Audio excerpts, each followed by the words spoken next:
हर बार की तरह इस बार भी सौरभ लंदन से भारत अपने घर मेरठ आने के लिए निकल चुका था। वह बहुत ही खुश था अपनी नन्ही सी बेटी और अपनी पत्नी से मिलने के लिए, लेकिन जैसे जैसे वह अपने घर की ओर आगे बढ़ रहा था वैसे वैसे ही उसकी जिंदगी कम होती जा रही थी। वह मौत के करीब बढ़ता जा रहा था। कोई उसे मारने का इंतजार कर रहा था, उसे हमेशा के लिए खत्म कर देना चाहता था। आखिर कौन था वो? नमस्कार दोस्तों, वाउंडेड चैनल पर आपका स्वागत है। दोस्तों, इस घटना को जानने से पहले आपसे नम्र गुजारिश है कि चैनल को सब्सक्राइब जरूर कर लें और अपना प्यार चैनल पर बनाए रखें।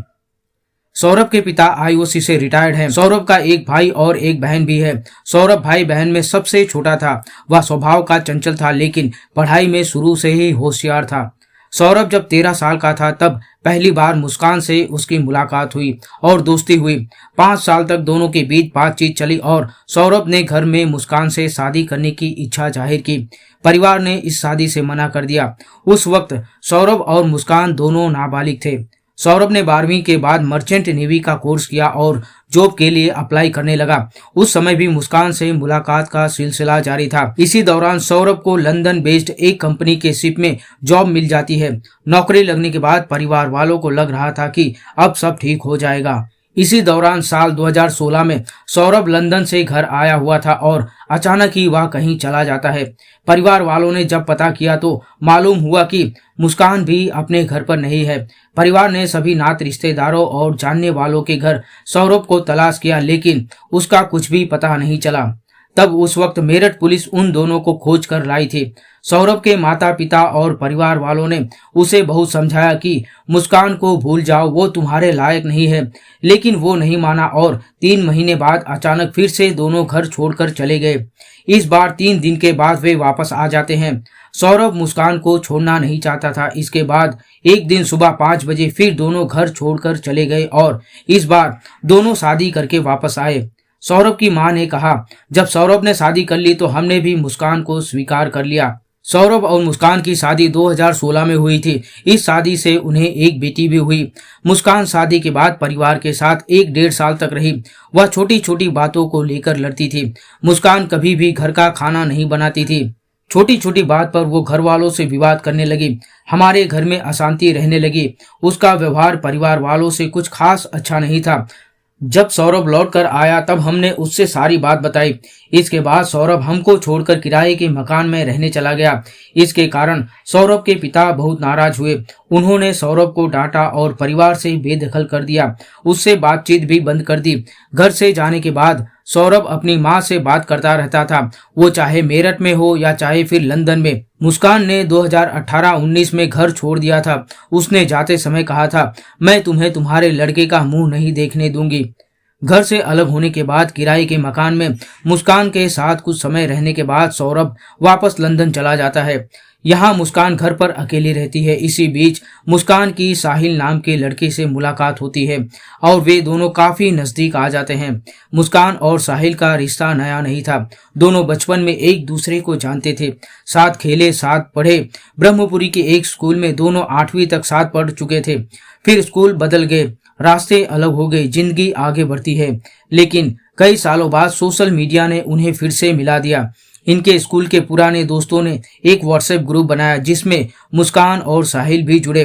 ग्रुप में बातें शुरू हुई जो जल्द ही पर्सनल चैट में बदल गई।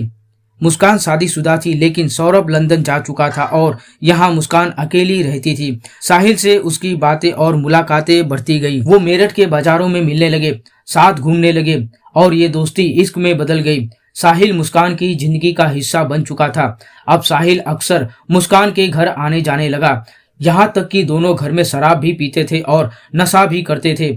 इन दोनों के रिश्ते की बात मकान मालिक भी जान गया था।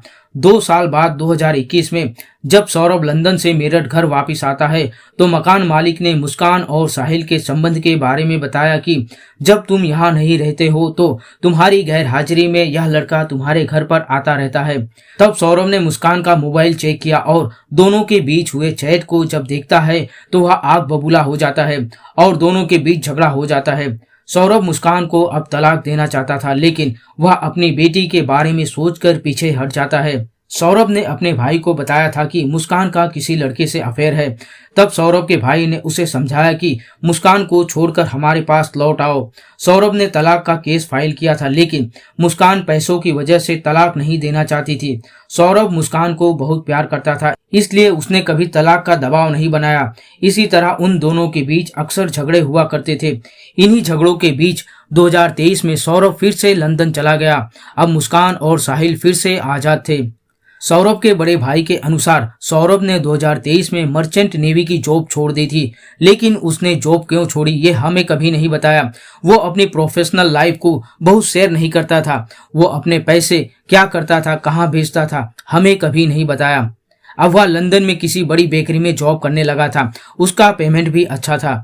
साहिल की आर्थिक स्थिति अच्छी नहीं थी, इसलिए उसका खर्च मुस्कान ही उठा रही थी। मुस्कान ने उसे कई बार नशे के लिए पैसे भी दिए थे। वह सौरभ के भेजे गए पैसों का इस्तेमाल साहिल पर कर रही थी। मुस्कान की मां का कहना है कि सौरभ ने हमेशा मुस्कान का साथ दिया। जब वो लंदन गया तो उसने कहा था कि मुस्कान हमारे साथ रह सकती है, लेकिन मुस्कान नहीं चाहती और वो अकेले ही रहती थी।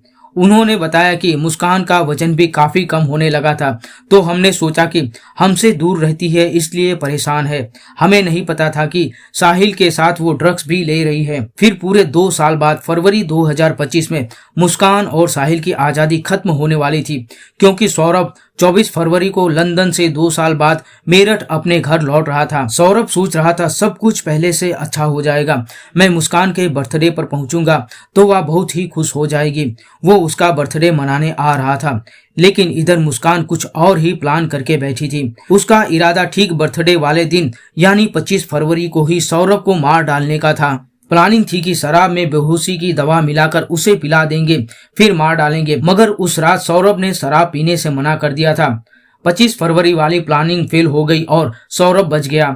मुस्कान और साहिल ने अगली प्लानिंग बना ली, जिसमें मुस्कान की बेटी का एग्जाम चल रहा था और 3 मार्च को एग्जाम खत्म होते ही उसे अपनी नानी के यहाँ भेज देना था, ताकि सौरभ और मुस्कान घर पर अकेले रह सके।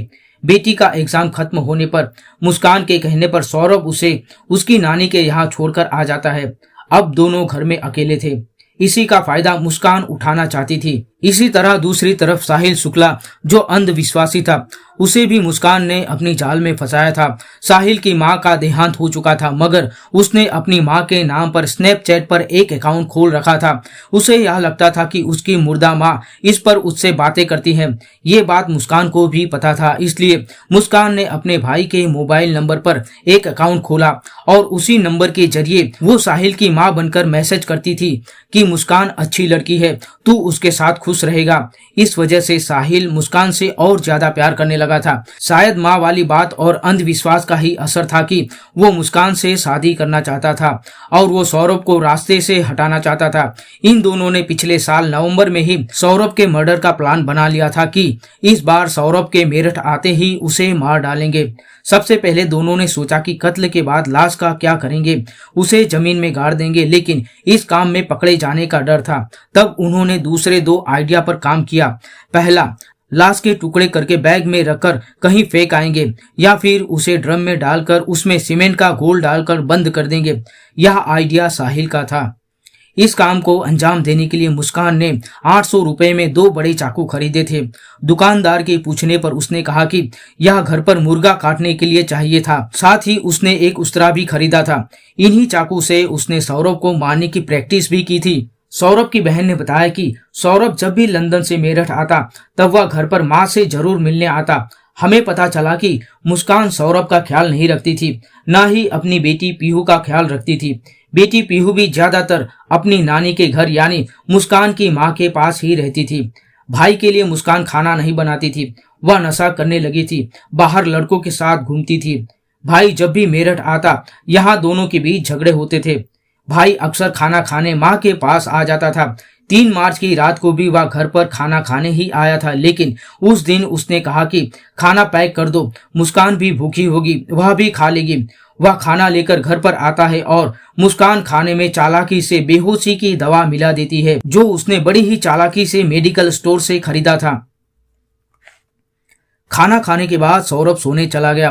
कुछ देर के बाद मुस्कान ने सौरभ को जगाकर चेक करना चाहा कि वह पूरी तरह से बेहोश हुआ है कि नहीं। जब पूरी तसल्ली हो गई तब उसने साहिल को फोन करके घर पर बुला लिया। वे दोनों सौरभ को मारने से पहले नशा करते हैं। फिर सौरभ के पास जाकर पहला बार प्लान के मुताबिक मुस्कान ही सौरभ के दिल में खंजर मारेगी, मगर वह रुक जाती है।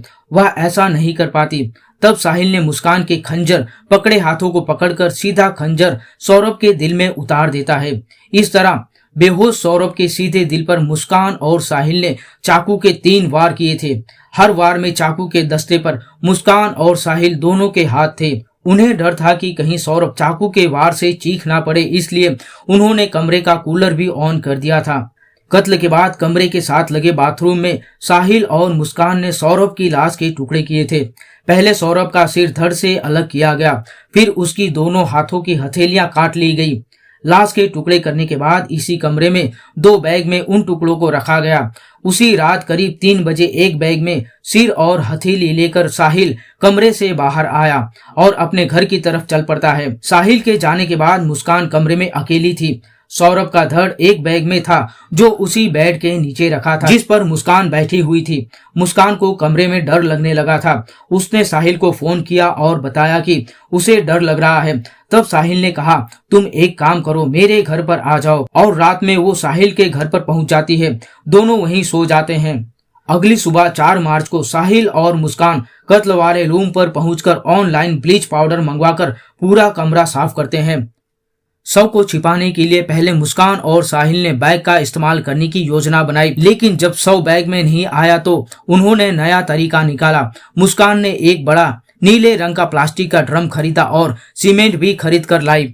इसके बाद दोनों ने शव के टुकड़े को ड्रम में भरकर ऊपर से सीमेंट का घोल डाल दिया।